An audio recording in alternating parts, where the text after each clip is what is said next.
فرعون ساری زندگی نافرمانی کرتا رہا, جب پہلا غوطہ کھایا ہے توبہ کی نا اس نے, اور کیسی پرفیکٹ توبہ کی, کہنے لگا آمنت انہ لا الہ الا الذی آمنت بہ بنو اسرائیل, یہ نہیں کہ میں اللہ پر ایمان لایا, کیونکہ اللہ کے مفہوم میں فرق ہو سکتا تھا, ہو سکتا ہے اپنے آپ کو اللہ کہہ رہا ہو, پوری تشریح شرح کے ساتھ حاشیے کے ساتھ کہہ رہا ہے کہ میں اس رب پہ ایمان لایا جو ایک غلام قوم کا رب ہے. صحیح ہے نا, میری جو بنی اسرائیل جو میرے غلام تھے نا, وہ جس کو رب مانتے ہیں میں اس پر کو رب مانا میں نے.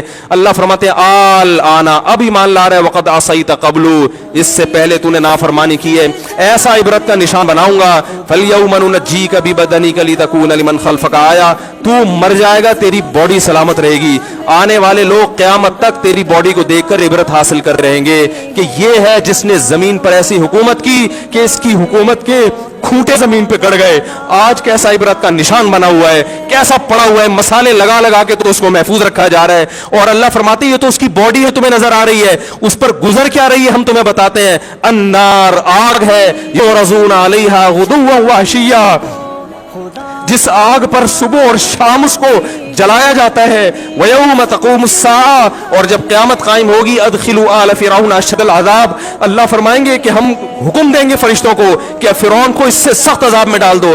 آپ کو فرعون لیٹا ہوا نظر آ رہا ہے, قرآن کہہ رہا ہے لیٹا ہوا نہیں ہے, وہ صبح اور شام آگ میں جلایا جا رہا ہے اس کو. ہزاروں سال گزر گئے, صبح بھی آگ میں جلتا ہے, شام کو بھی آگ میں جلتا ہے. اور فرمایا ابھی قیامت آنے دو, جہنم میں ہمیشہ کے لیے داخل کروں گا جو اس سے بھی زیادہ سخت ہے. وَإِذْ يَتَحَاجُّونَ فِي النَّارِ, اور فرمایا جہنم میں جانے کے بعد کیا ہوگا, آپس میں ان کے مکالمے کو اللہ نے ذکر کیا ہے کہ جو فرعون کے ماتحت تھے وہ فرعون سے کہیں گے تیری اطاعت اور فرما برداری میں, تیری حکومت کی وجہ سے ہم نے موسیٰ کی بات نہیں مانی. اسے کمزور کہا, تو کہتا تھا موسیٰ کو بولنا نہیں آتا, موسیٰ کے پاس حکومت نہیں ہے, موسیٰ ہماری طرح پڑھا لکھا نہیں ہے, موسیٰ ہماری طرح براڈ مائنڈڈ نہیں ہے, ہم نے تیری دعوت کی وجہ سے موسیٰ کی بات کا انکار کیا, آج ہم آگ میں جل رہے ہیں. فَهَلْ أَنْتُمْ مُغْنُونَ عَنَّا نَصِيبًا مِّنَ النَّارِ, کیا ایک دن کے لیے تم سے آگ کو دور کر سکتے ہو؟ تو وہ کہے گا کہ میں خود اس جہنم کی آگ میں جل رہا ہوں, میں تم سے آگ کو دور نہیں کر سکتا. اللہ فرماتے ہیں سب مل کے جہنم کے داروغ کے پاس جائیں گے. وقال الذین فی النار لخزنۃ جہنم ادعوا ربکم, کہ فرشتوں سے کہیں گے تم اللہ سے دعا کرو کہ کچھ عذاب میں تخفیف ہو جائے, کچھ مہلت مل جائے. تو فرشتے جواب میں کہیں گے کہ کیا تمہارے پاس ڈرانے والا نہیں آیا تھا؟ موسیٰ کلیم اللہ جس سے اللہ کوہ طور پہ ہم کلام ہوا کرتا تھا, اس نے تمہیں ڈرایا نہیں تھا کہ تم اللہ کی نافرمانی چھوڑ دو؟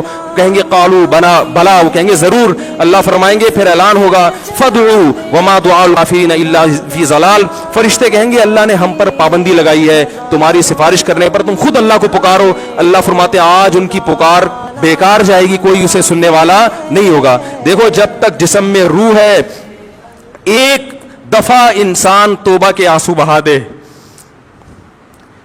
ایک دفعہ اللہ سے کہہ دے کہ اے اللہ مجھ سے جو جرم ہوا, اگر کسی نے زنا کیا ہے ایک دفعہ کہہ دے اے اللہ آئندہ نہیں کروں گا. اگر کسی نے شراب پی ہے ایک دفعہ کہہ دے کہ اے اللہ آئندہ نہیں پیوں گا.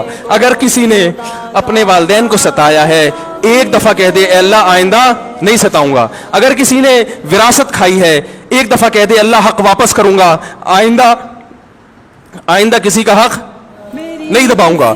اگر کسی نے انٹرنیٹ پر بیہودہ فحش فلمیں دیکھی ہیں ایک دفعہ کہہ دے اللہ دیکھ چکا آئندہ بولو بھائی نہیں دیکھوں گا. اللہ فرماتے ہیں اس کے کہنے میں تاخیر ہو سکتی ہے.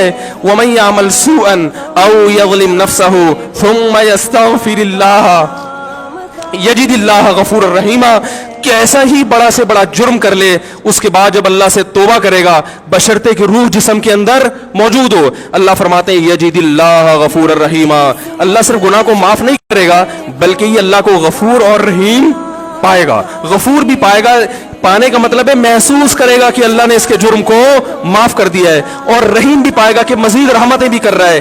یہ اس وقت تک اللہ کی طرف سے بھائی پیکیج ہے جب تک روح جسم کے اندر موجود ہے, کیونکہ غیب کا معاملہ ہے. جب اس روح اور جسم کا رشتہ کمزور ہو گیا, ایڑیاں رگڑتے رہو گے, لیکن اللہ توبہ قبول کرنے کے لیے تیار نہیں ہوگا. اللہ سے دعا ہے کہ اللہ ہمیں اس وقت کے آنے سے پہلے پہلے سدھرنے کی توفیق عطا فرمائے, اور اس بے حیائی کا جو طوفان ہمارے معاشرے میں پھیلا ہوا ہے, اللہ اس بے حیائی کے طوفان سے ہمیں بھی اور اپنے اہل و عیال اور اپنی اولادوں کو بھی بچنے کی توفیق عطا فرمائے. سبحانک اللہم و بحمدک نشہد ان لا الہ الا انت نستغفرک.